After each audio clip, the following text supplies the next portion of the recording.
إن الحمد لله نحمده ونستعينه ونستغفره ونعوذ بالله من شرور أنفسنا ومن سيئات أعمالنا. من يهدي الله فلا مضل له ومن يضلل فلا هادي له، وأشهد أن لا إله إلا الله وحده لا شريك له، وأشهد أن محمدا عبده ورسوله. أما بعد, at some point in Daniel's discussion with the guys, Hijab declares that he welcomes criticism. He welcomes criticism, revision, and advice by those who level it at him, but only if it comes in a video which with more than 50k views. Only if it's something that has exceeded the threshold of 50k views. Otherwise, he just won't bother. What this tells you, brothers and sisters, is that it's not about who is criticizing him and on what grounds or by what arguments or evidence. No. It's about how popular that criticism has become. He wouldn't wish for it to go viral, of course, without him having an equally viral response published on the very same platform. Why? Because views is what this is all about. Popularity. I know, for example, with a fairly reasonable probability, that nobody has ever written a dissection of this man's thought and a criticism of his method, even in English, either in English or in Arabic, as rigorous and scrutinous as I did. And I also know that if one day he decided to overcome his arrogance and self-righteousness and just sit down and listen to what I have to say, he would benefit greatly from it, and would even thank me. But I also know for a fact that he hates me. I did have a dispute with him a while ago about a short clip that he published. A friend of mine sent my response to him, which he responded to then, and after the exchange he decided I was a madkhali, and ever since then he would reject everything I have to say categorically on that ruse. He just wouldn't bother. Okay? So not only do I need to score more than 50,000 views on a video where I criticize him publicly so he would bother listening and responding, I probably have to hit a few 100,000 views before he feels he has no choice but to respond to me. I know that, I'm aware of it, and yet here I am going on with my responses on my refutations of his works, because it's really not him that I'm addressing with these responses at all. It never was. It's his audience that I target with them. Those unlucky Westerners who only know Islam through the likes of him. Those are the ones that incite me to respond. As for him, I honestly couldn't care less what becomes of him a few years from now. Although it has to be stated, of course, that if indeed he were to repent from his ways and embrace the true creed and method of Ahlus Sunnah, declaring his renunciation of the Burhan book and regretting his misguided philosophical Kalami methods in da'wah, I would definitely do everything in my power to support him. In fact, I would mind traveling to London all the way to where he lives to commend him personally for his tawbah. I mean, a man as popular as he is in the West now, becoming a brother in arms in the da'wah of Ahlul Sunnah wal Jama'ah, would be such a gain to the Islamic community in the West that should not be taken lightly, especially since he already presents himself as a Salafi preacher. Alas, I know this is too improbable to ever happen. At this point, he only does what brings him even more viewers, and followers, and by no means would such a declaration do so for him if he ever were to make it. Rather, it would push most of his fans and his followers away, or at least such is how he would reason about it. Okay? Now, he might rationalize this declaration here about the 50k threshold by saying, if I responded publicly to everyone who howls and yells at me, I would be giving fame and popularity to people who would otherwise remain unpopular. He would even go on to quote the Salaf with respect to leaving a deviation unpopular by abandoning it and choosing not to honor it with a response. But in doing so, he would be fooling himself and those who follow him, because we're not after his response at all.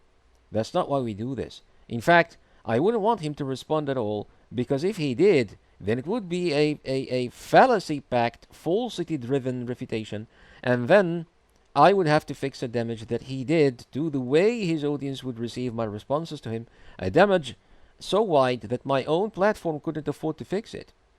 It's not about how much more or less followers this exchange would beget, brothers and sisters. It's about the net outcome in terms of people's attitude towards the falsities that he propagates and the truth we offer in its place, in response to it. Our aim is to save as many of his followers as we can from the messed up aqidah and manhaj that he propagates under the tag of Salafism, Salafiyya. So while he would probably do himself good if he did choose to listen to at least one of those long lectures I published in response to him one day, he would definitely harm his followers in a way I wouldn't be able to fix from my much less popular platform if he ever did decide to respond to any of them publicly. It's not in favor of my da'wah at this point that he does respond, okay? However, be this as it may, we still have to do all we can do in attempt to save those who have chosen to follow him, because that's what it's all about. People's aqeedah. People's aqeedah. He admits that he no longer bothers what anybody says about him. He doesn't bother with any comments at all. He genuinely doesn't care, he says. Now, although I know he lies when he says this, because I know of certain people whose comments he actually wishes to hear, since they would immediately make him more popular, like comments by Piers Morgan, for example, okay, or someone in his social status, one has to wonder, how is this fitting of a humble Muslim who knows he could be wrong and could indeed benefit from the advice of those Muslim students of Sharia or scholars of Islam who might know better? How and when did you come to be so arrogant, Hijab? Subhanallah. All that he bothers with, brothers and sisters, is to make history with his debates, as he goes on to explain. To follow Craig's example, as I explained in earlier lectures, he compares the numbers of debates that he and his friend Hamza have done to those made by Didat and Zakir Naik, and says that he seeks to make his debates even more memorable, more historical, more theatrical. Okay? If in 10 years from now his debates will be remembered as fondly as those by Didat, for example, he will have made a great achievement indeed, so he thinks. So critics be damned, naysayers go to hell, the show must and will go on. Period. Now, is this the mentality of a preacher of Islam, brothers and sisters, or that of an entertainer? An entertainer. Does this have anything to do at all with what? Does this have anything at all to do with what tenets of belief the audience would end up embracing in 10 years, or what would become of their detailed creed and manhaj due to these public debates? Not at all. It's all about him making history and becoming a star. As plainly and simply as it can ever be put, that's it. He, of course, would rationalize and fool himself into believing that his stardom in this field would be for Islam and da'wah, not against it. That it would be beneficial for the cause, not harmful to it.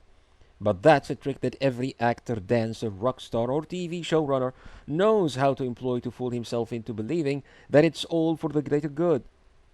It's not about me, it's about the people. Okay? And the good of others.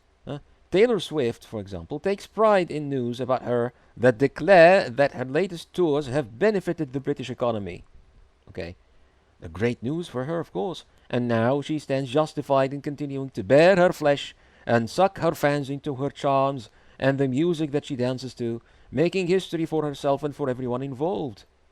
There's benefit all over the place now, and everybody is a winner if her shows keep getting bigger and bigger, right? So this is good, right? And anybody who thinks otherwise would be automatically categorized as a hater, a detractor, or an ill-wisher that should be dismissed categorically. Someone who's jealous of her. Someone who hates her success. Now, she shouldn't even bother to read their comments at all. The show thus must go on no matter what. Here's the reasoning. That's the reasoning. Okay? People will continue to embrace Islam because of my great debates for years to come. Just like they did with Didat. What has any of you little maggots, done in comparison? Nothing. So shut the F up and watch. Or go hit your little heads against another rock. My debates will be remembered, and your comments will be forgotten, and that's what matters. Now that's the mental space where this man is at right now, brothers and sisters, and it's really, really disgusting. He has determined that what he does is an attempt to leave علم ينتفع به علم نافع ينتفع به a legacy of beneficial knowledge, and that this is indeed the kind of legacy that he's seeking to create for himself, and he's not even willing to listen to anybody who might beg to differ, no matter what reasons they may have to disagree, what reasons they may have to offer. He's catering to his arrogance and pride now in what can only be classified as textbook rationalization to reduce cognitive dissonance. You guys are fond of psychology, apparently, so go look it up. You claim that you know how jealousy works, and that's good, but it's fairly clear that you don't know how rationalization and cognitive dissonance work, Hijab. Obviously, not everybody who criticizes your methods is by necessity jealous of your success. There are indeed religious cases that many people raise against you that are not the outcome of jealousy or ill will. Justifiable cases that point you in a very bad color. And now you're declaring you no longer bother reading what anybody has to say against you. So, how, I wonder, would you explain such a blanket attitude psychologically or psychoanalytically? Huh? A madkhali, as you would call your opponent in da'wah, is one criticizing you because he is, by definition, a jealous bigot who only wishes to take you down. Right? Well, let's assume, for the sake of the argument, that most of them are indeed jealous of you and are indeed bigoted. Does that imply, by necessity, that none of them would ever benefit you with their criticism in any way whatsoever, if you had the stomach to listen to it? At least listen to the rigorous arguments they level against you, man. They may level against you. Just give them the benefit of a doubt once. For once. Don't run your pretentious psychoanalytic skills on them, الفراسة بتاعتك, before you actually listen to what they have to say. Just because someone criticizes you harshly doesn't necessarily mean they're jealous, madkhali, or makhraji, or whatever. Have you ever considered that maybe such a stereotypical tag that you would readily place on the forehead of every harsh critic before you even listen to what they have to say could be blinding you from some truth that neither you nor those who are closest to you are able to see on their own? I do take people's criticism seriously, wallah alhamd, and sometimes I have to sit myself through a lot of hate comments that are clearly nothing but the spite of a hater or a jealous detractor. I do that.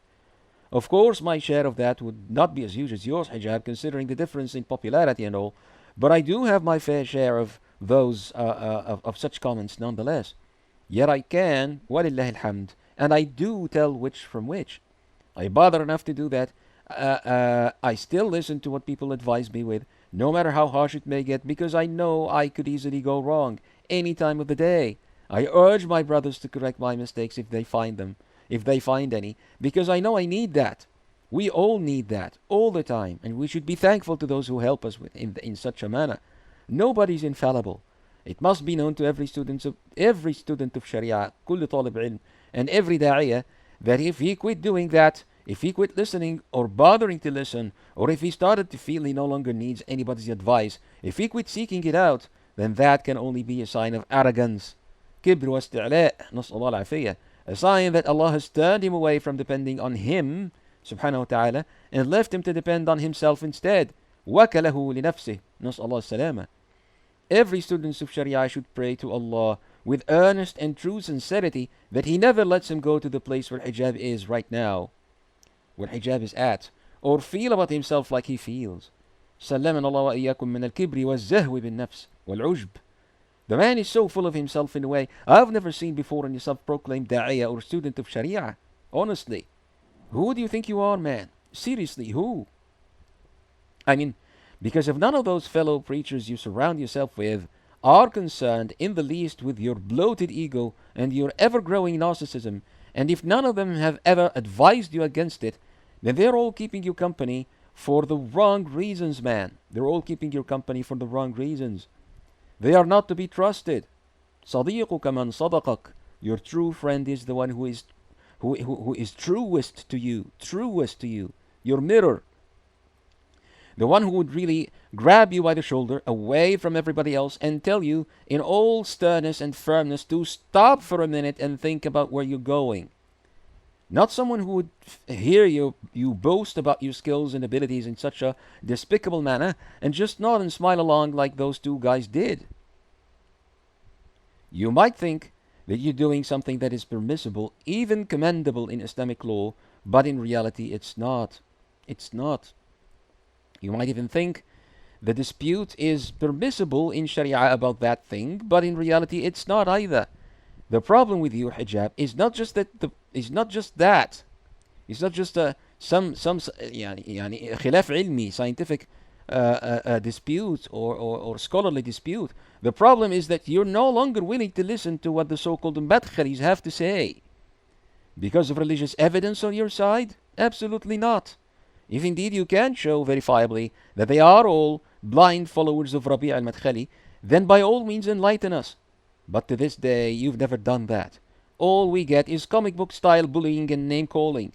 Our brothers have shown you to be misguided in this respect many times over, every single time they engage with you, on every occasion, yet you insist on insulting them every chance you get. So what does that say about you? It's not jealousy that you're facing here, hijab, at least not from that group. You're just a victim of your arrogance and hawa. It's really sad, but it's true. Hamza then picks up the mic and says that when it comes to defending Islam against kuffar, every Muslim has to be 100% behind you. And I agree, indeed, that's true, of course.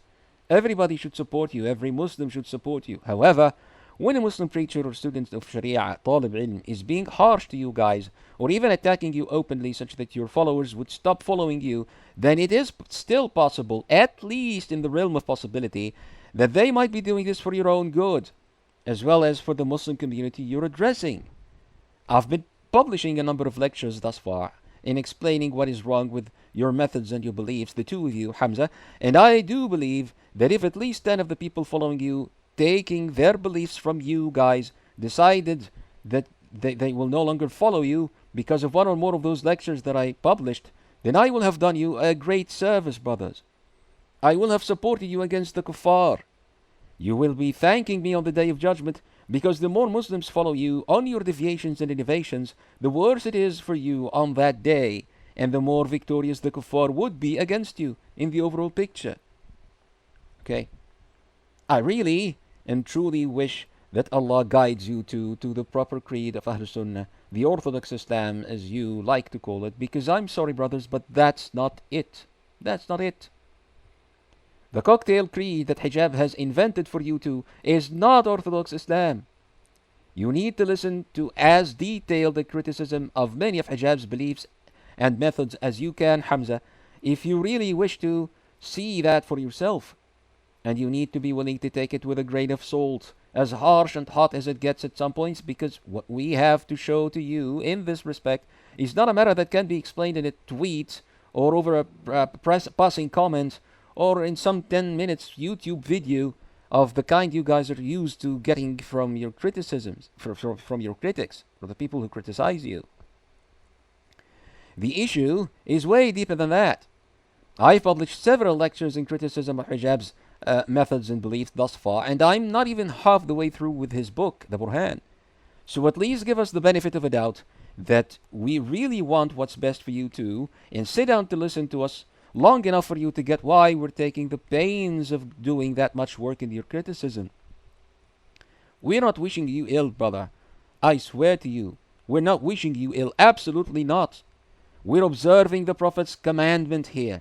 Support your brother, be they oppressed or the oppressor. أنصر أخاك ظالما أو مظلوما. We just believe you're in the wrong here. أنت الظالم في هذه الحالة.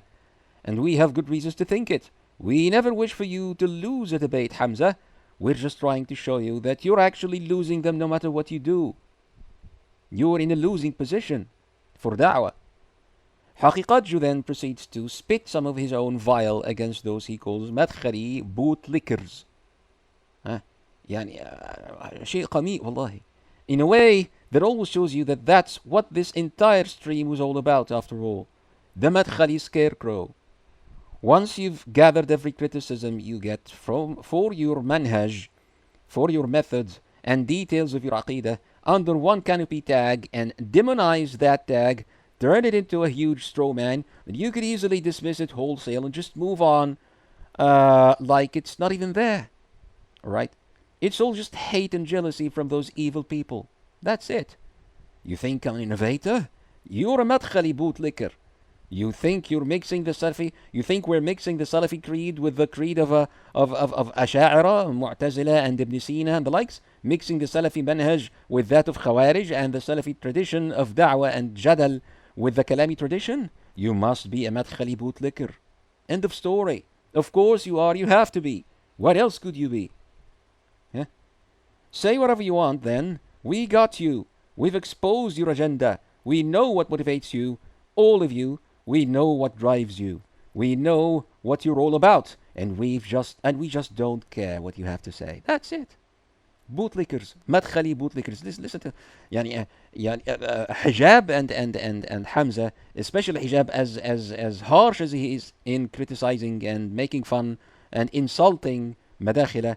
I don't remember ever hearing him use this term bootlickers. I mean, what is that? What is that? What's wrong with that guy? What is wrong with him? Bootlicker? Can he even imagine or fathom what he's saying? He's accusing us of being people who are willing to lick the boots of the rulers and to lick the boots of their armies and their law enforcers and such. Okay, just because we teach and hardline in advising Muslims to obey their Muslim rulers and not to do khuruj against them. That makes us bootlickers in his book. So who's the first person who would be accused of being a bootlicker according to that term that he uses, according to that insult? It's the Prophet صلى الله عليه وسلم. ولا حول ولا قوة إلا بالله. إنه يشتم النبي صلى الله عليه وسلم من حيث لا يشعر. Okay.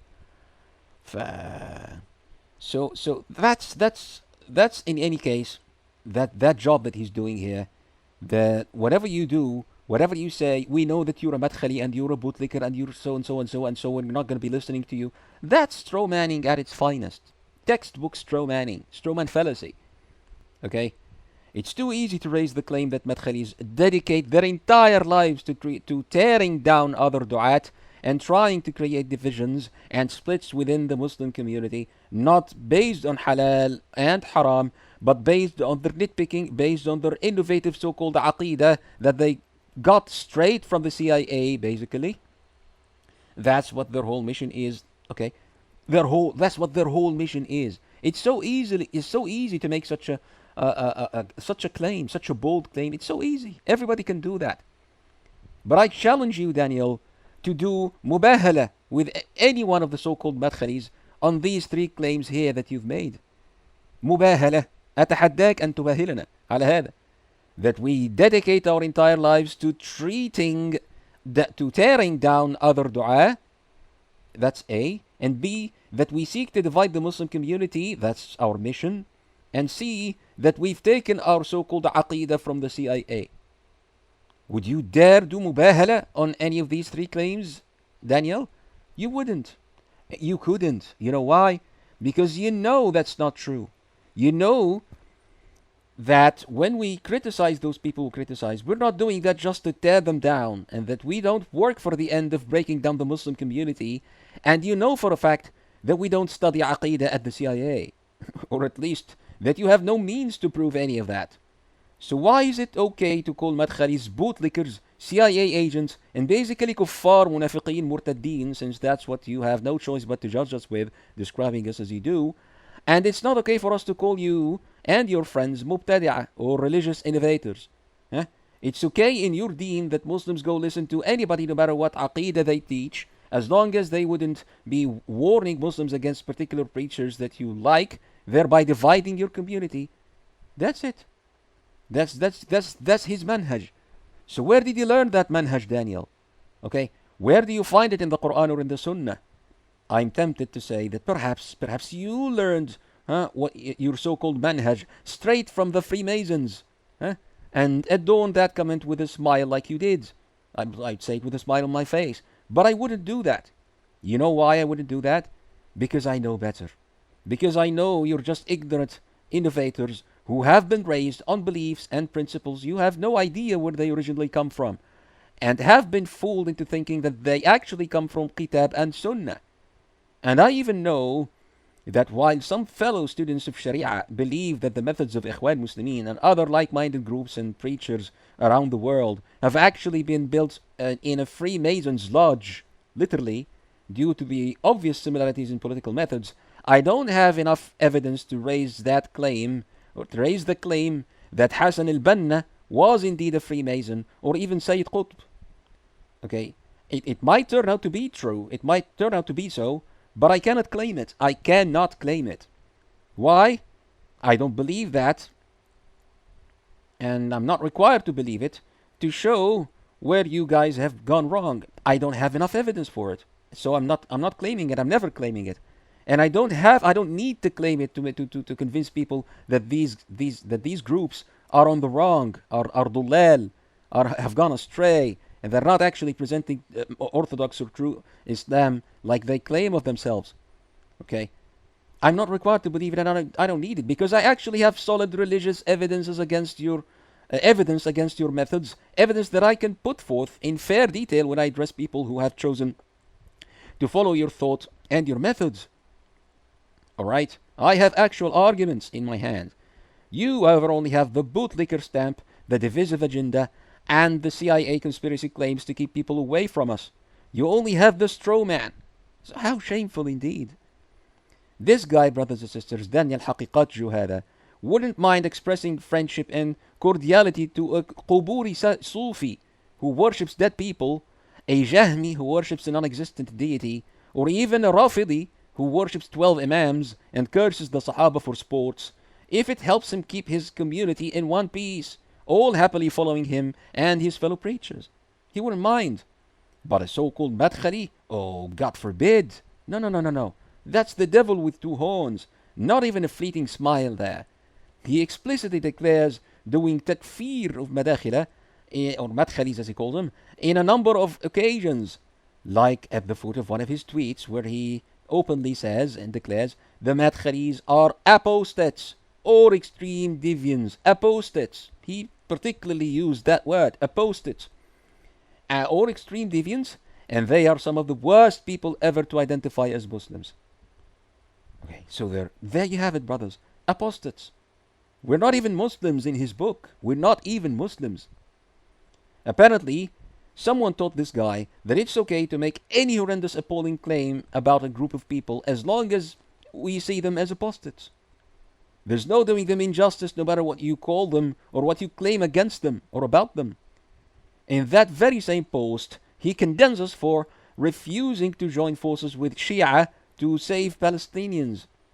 The man is so sickly charged against Ahlul Sunnah that he explains his attitude by saying they are simply Zionist agents working to facilitate the genocide of Muslims across the Middle East and the transfer of their lands to Israel. Again, I know that if I challenge him for a public mubahala on this appalling claim, he would most definitely refuse. You know why? Because obviously he cannot even begin to fathom what kind of proof he would have to present for such a claim. Just who exactly is he raising this outlandish accusation against? The so-called Madkhalis are countless scholars and students of Sharia that span the entire globe. He's not claiming that one particular Madkhali is indeed a Zionist agent who is working to facilitate the genocide of Muslims across the Middle East.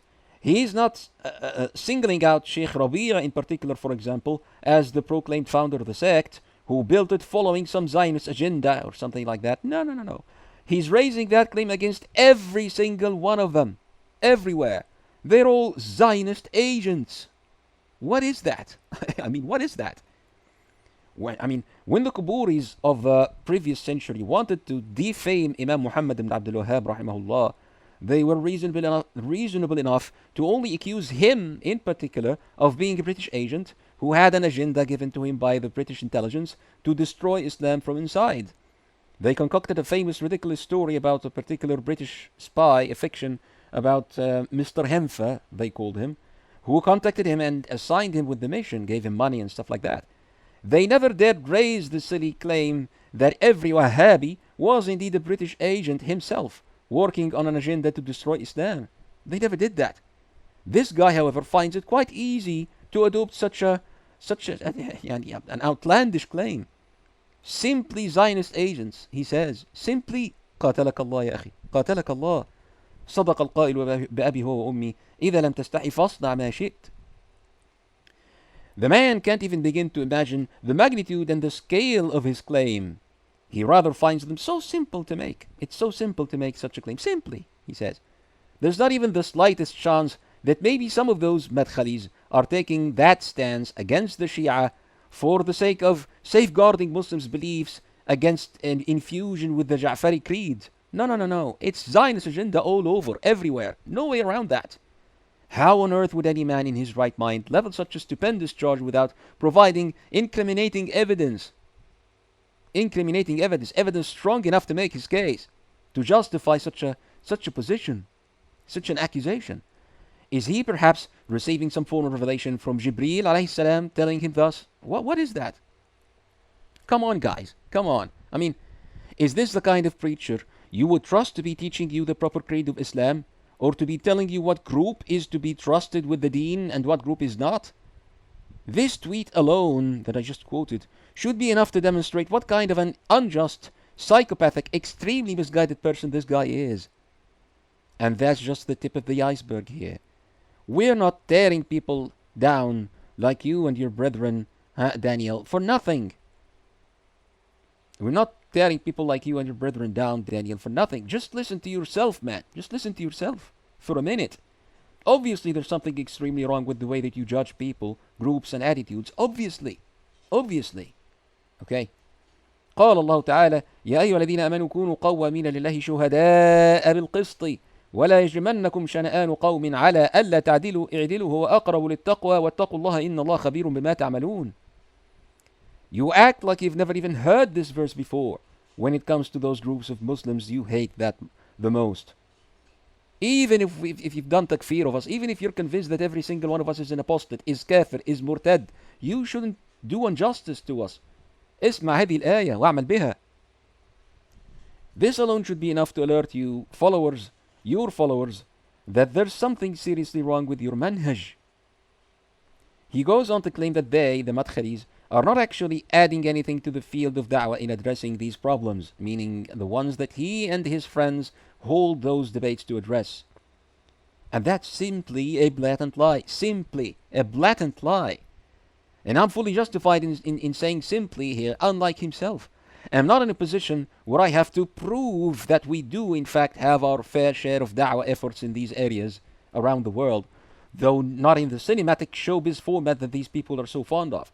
He is the one who has to provide evidence for his claim, and he simply cannot do that. He cannot do that. Now he claims that madkhalis are opposed to their Greek brand of debates because they call unto people to be good, obedient citizens to the rulers. Now I can't even begin to imagine how any Muslim who respects himself would believe that guy.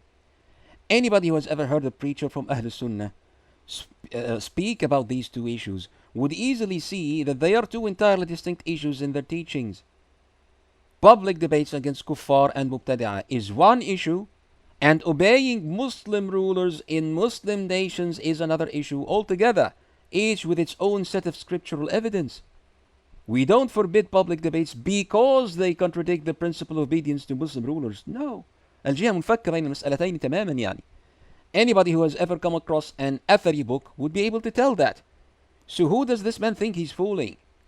He claims that obedience to the rulers is the only thing we have to offer at the end of the day. And I don't need to argue anything here to show how much of a bigoted liar he's proving himself to be with every claim that he makes about us. All that anybody needs to do here is just listen to any random lecture in religious sciences by any talib ilm or scholar, alim, from the sect he's attacking, and immediately he will be able to see that he's lying. Frankly, I'm kind of shocked here, brothers and sisters. I'm shocked, really. I mean, I know that guy was a devout enemy of Ahl Sunnah, but I never expected him to have gone that far, really. I've never seen that much hate in any person from any sect to another sect in my entire life.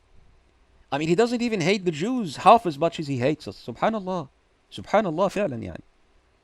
له في خلقه شؤون. People with this Hizbi mentality don't realize that while they pretend to be willing to die for Islam and for Sharia, to offer their lives for it, in reality, they're actually advocating a humanist approach to religion, one that places the people, al-Jama'ah, the group of people that they belong to, that they affiliate themselves with, and their unity before the deen, before the creed, and the unity of the people, of course, who are supporting them in their work in whatever nation they work in. The unity of those people is to come before the deen itself, before the religion, before the creed, before al-aqidah. If all that matters is for the Muslim community, okay, to remain, whatever that is, to remain unified, unfractured, undivided, no matter what members of that community choose to believe, no matter what deviations and innovations spread amongst them, then we might end up with something that is not even a Muslim community to begin with. Okay? Yet those people would not be bothered by this, just as long as the community glorifies their leading figures and is willing to support them politically when support is due. I don't care what you think, guys, but this is humanism in its Islamized form. It's not Sharia. Alright? If you hate a preacher just because he warns people against some other preachers, in what effectively leads to a division in the Muslim community, and you're not bothered in the least to sit down and listen to whatever arguments he has to offer for his position, then you're under the influence of an Islamist humanism, an Islamist version of humanism, really, where da'wah is all about what's good for this hizb or that group of preachers and their public following, not about Allah subhanahu wa ta'ala and the deen. And that's really what it all boils down to at the end of the day. We are demons with horns, even Zionist agents. Why? Because we take a position that might result in more deaths for Muslims here or there, according to some estimate of his, regardless of what religious justifications we might have for that position. Regardless of what religious justifications. Okay? You're worried about aqidah while your Muslim brethren are getting slaughtered? You want to sit people down to listen to your lessons and lectures about fiqh al-hayd wal nifas, or about aqidah, or about asma' al sifat, or about whatever, while Muslim lands are being conquered and robbed away? You must be taking your deen straight from the CIA then, not from the Quran and the Sunnah. Now, what kind of ideology teaches people that the land is more valuable than the faith, and that human lives are more worthy than religion itself? That's humanism, guys. That's humanism 101, not Islam.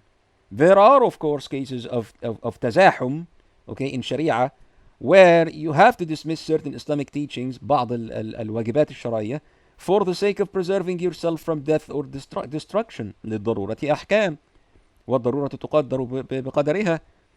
خلاص.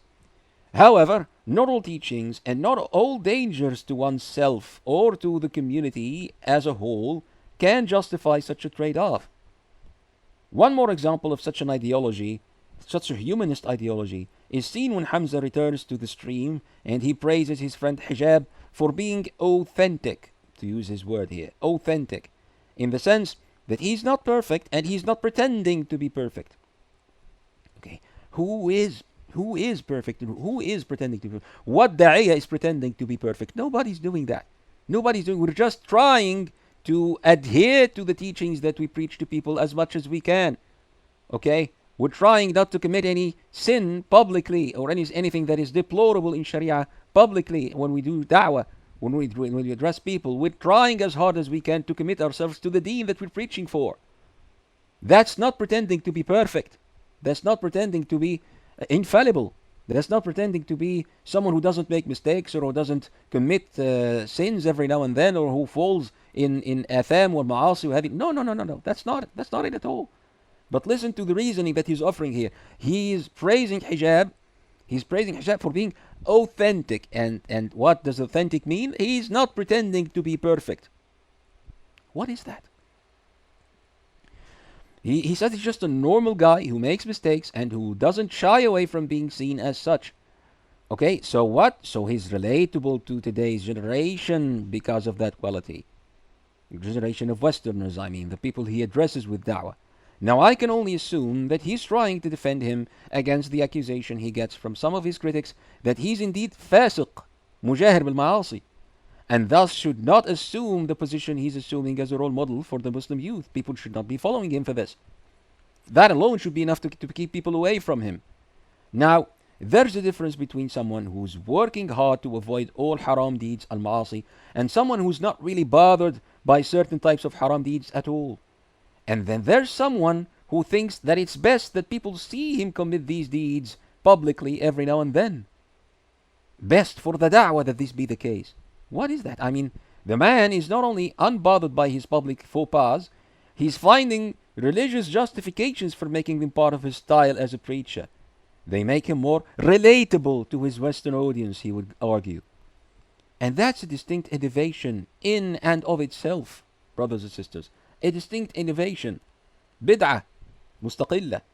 Who says Islam is a hardline religion where a Muslim has to embrace it as strictly as those dull madkhalis do? Oh, no, no, no. Islam is fun. Da'wah is fun. Follow my example and you'll see.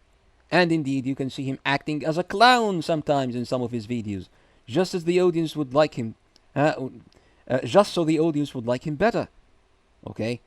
We have to be more entertaining than TV shows so that people would watch us. That's the idea. Yeah, that's his motto. The show can be a comedy sometimes too. It doesn't have to always be a tragedy. A good entertainer can do comedy just as well as he can do tragedy, right? Of course. Of course. But who on earth taught you that a Muslim da'iyah is an entertainer, Hijab? Who taught you this? Where do you get that from? Where do you find it? Not from the Salaf, not from scholars of Sharia, obviously. What's really sad, brothers and sisters, is that Hamza proceeds to state that da'wah is not about people's desires. So we should always keep in mind that what matters is what people need, not what they want. Okay, what they should hear, not what they expect or wish to hear.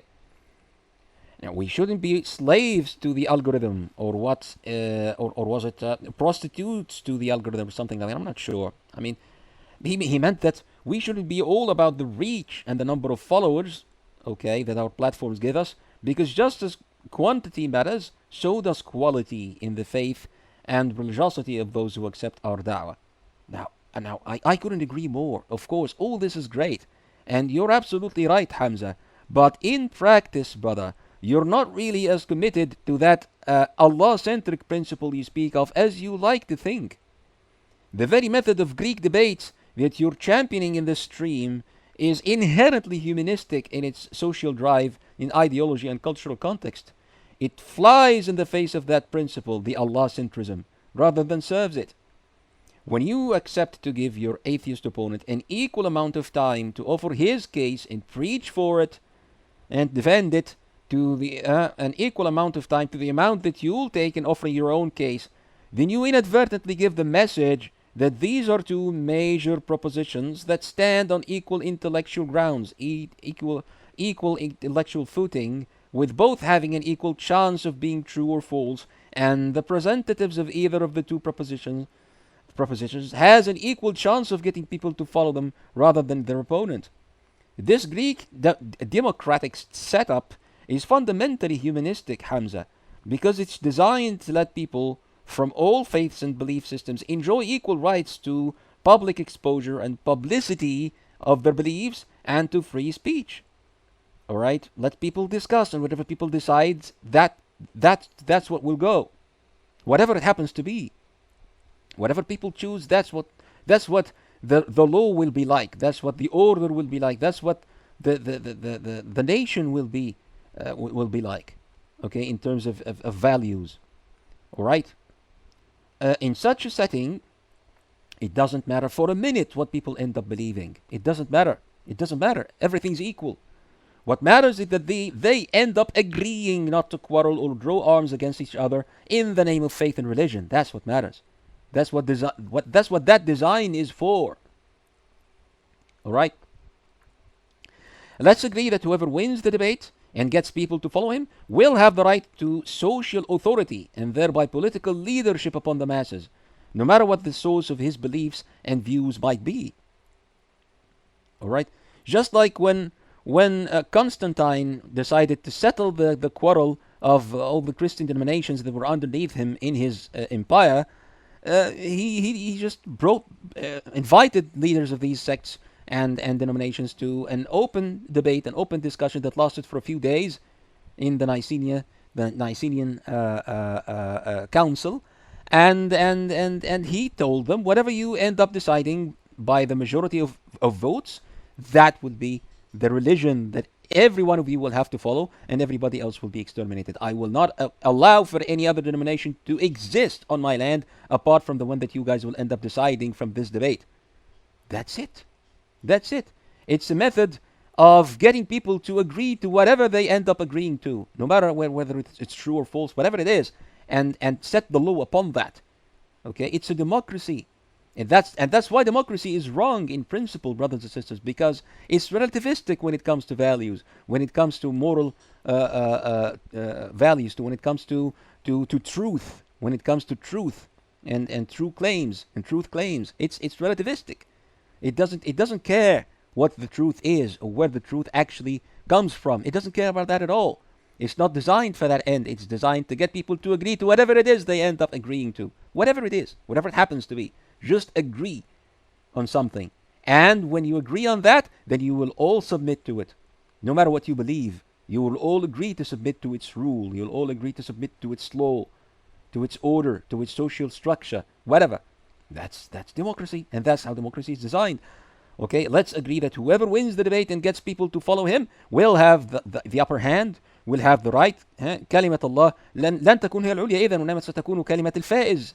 It's not the word of Allah that will be the higher word, it will be the word of the winner of the debate. It will be the word of the one who managed to convince as many people as possible that his case is the one worthy of following. Okay?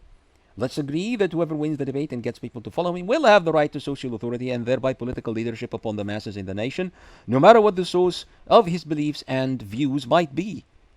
No matter how true or false they actually are objectively. No matter.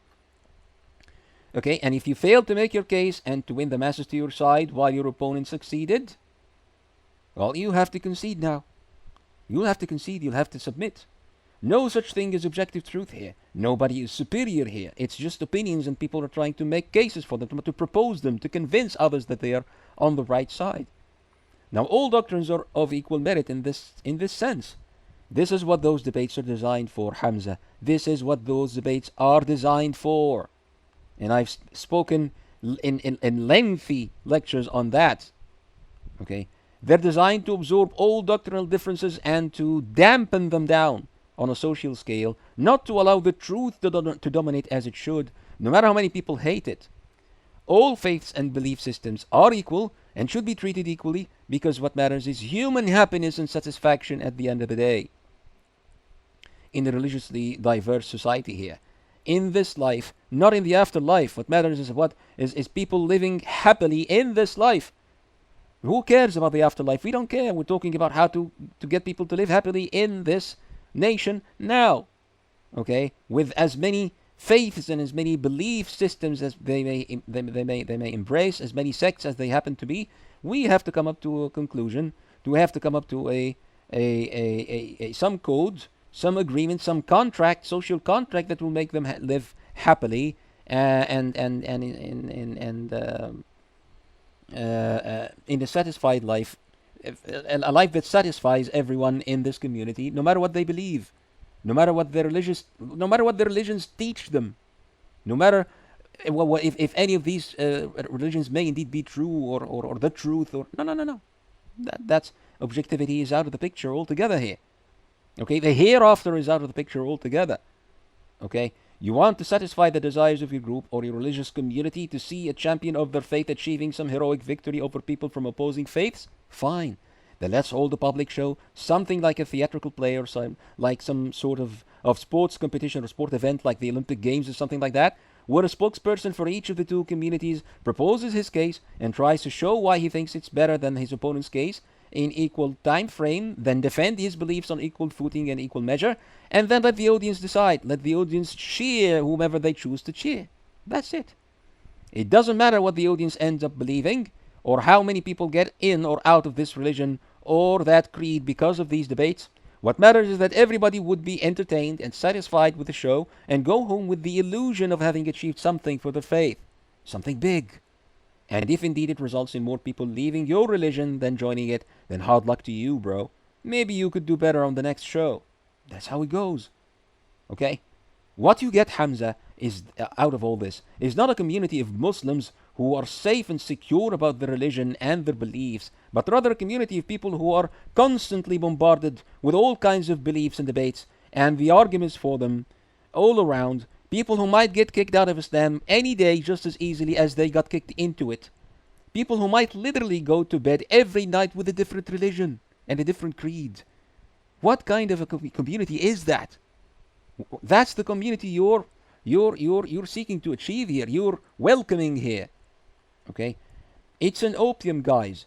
A desensitized practice that is designed to turn religious differences into some form of entertainment or showbiz, where people are just happy playing ball, playing along, all right? Enjoying the show. People are just there to enjoy the show. I just want to enjoy the show. A show of my preacher, showing how smart he is, how intellectually wealthy my religion is, and if it entertains me, then great, that's good. Good for me, I'll go home happy. But has it ever occurred to you guys that it's not only you that this culture gets them to exposes them to, that this culture gets them to watch, that this culture gets them to listen to? Even in that very debate that you hold against these people, you're not only making your point as strongly as it can be made, no, they are also making their points, calling onto their religions, arguing for them as effectively and as powerfully as they can, and making every use they can make of the minutes that they're offered, of the time that they get. Okay, it's sickening. You have to see why it's sickening. You have to see why we criticize you for it. In principle, it's not about how tough you happen to be, or how loud Hijab was talking in parts of his arguments, or how he presents himself in the debate itself within its format. No. It's about the concept of the debate itself, guys, and the social structure that it is a part of, that it is built and designed to serve. Okay? You have to be aware of that. You have to pay attention to that. That's what this is all about. Okay? So by no means is this, or could this be, an Allah-centric practice, or an Allah-centric regime, or Allah-centric tradition. Of course it's not. It's human-centric. Okay? That's the bottom line. You need to break free from that golden cage they have put you in if you wish to see the picture as it truly is, Hijab and Hamza. You need to pull the subjects of your da'wah out of that Greek cesspool altogether if you wish for there to be a safe and religiously sustainable Muslim community with sound certainty and absolution of belief where you live. You need to cultivate final certainty in their hearts, and that's simply not the way to do it. That's simply not the way to do it. That's what our criticism is all about, guys. Okay? So does that sound to you like the words of someone who's jealous of you? To someone who's simply wishes to see themselves in your place? Someone who's sad that they cannot do these jobs themselves. They cannot face these people themselves. They cannot fight for Islam themselves the way that you're fighting, and so they're just doing that because they hate to see you winning. They wish it was them rather than you. What is that? What is that? I don't care if some people criticize you who really do turn out to be jealous of you, or just wish you harm or wish you bad or stuff like that. I don't care about that. Listen to the people who are sincere in seeking the good of the Muslims. Listen to people who are talabat ilm, who really have arguments, who really have reason in what they're advising you with. That's what we're asking you to do. That's all that we wish for you, or for the people who follow you, to listen to do. Just give us enough time, enough credit as طلبة علم, okay, who have some good reasons to tell you that you shouldn't be doing these debates at all or engaging in any of them anymore. Just give us the benefit of the doubt and listen. That's all we ask. All right. Don't paint us all in just in such a straw man figure about the madkhalis or the bootlickers or all that nonsense that you speak about us, and then just dismiss us altogether. No, you're doing yourself harm in this. You're the ones who are doing yourself and the people who follow you the harm. الله المستعان ولا حول ولا قوة إلا بالله ولا حول ولا قوة إلا بالله.